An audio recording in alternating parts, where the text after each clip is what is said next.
U wrót Peloponezu, niedaleko ruin starożytnego miasta Korynt, leży Akrokorynt, majestatyczne wzgórze wznoszące się na 575 metrów nad poziomem morza.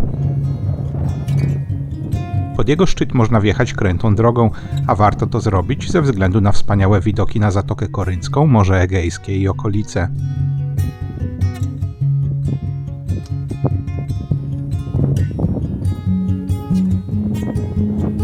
Nazwa tego miejsca wzięła się od jego przeznaczenia. Akro bowiem po grecku oznacza górę, Korynt zaś to nazwa pobliskiego miasta państwa. Akrokorynt stanowił więc Akropol Koryntu, miejsca znanego z historii, ale też mitologii. To tutaj wychował się Edyp, a królem Koryntu był słynny Syzyf.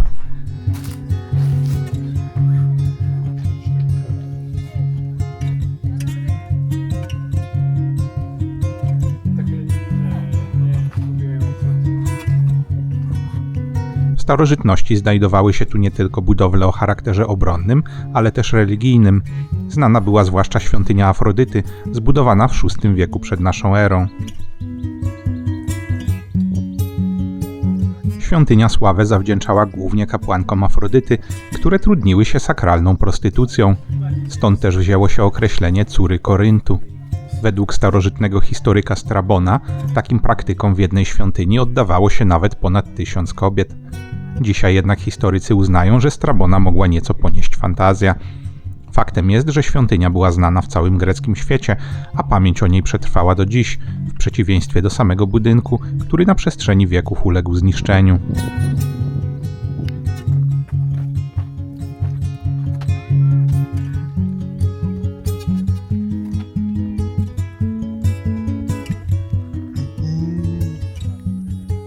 Akrokorynt był przede wszystkim jednak strategicznie położonym punktem obronnym. Wzgórze ufortyfikowali Grecy i Rzymianie, a Akrokorynt stał się jedną z najważniejszych twierdz w regionie. Na przestrzeni wieków twierdza przechodziła z rąk do rąk.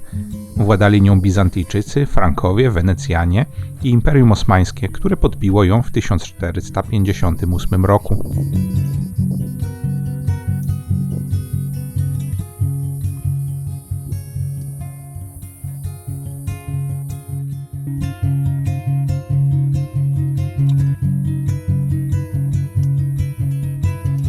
Obecne ruiny to mieszanka elementów architektonicznych z różnych okresów, głównie bizantyjskich, weneckich i osmańskich.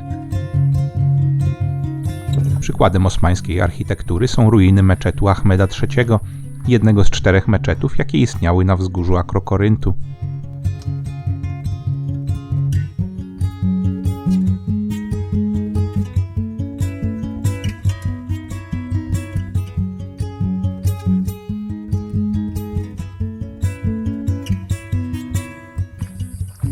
Cytadela na szczycie wzgórza była wykorzystywana aż do XIX wieku.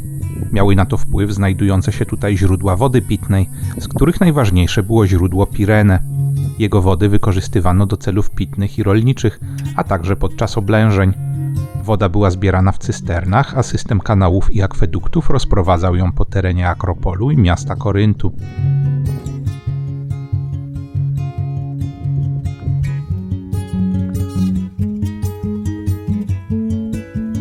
Źródło Pirene miało też swoje miejsce w mitologii. Według niej Pirene była nimfą, która po śmierci swego syna tak bardzo płakała, że z jej łez powstało źródło. Okolice źródła Pirene zamieszkiwał zaś słynny skrzydlaty koń Pegas.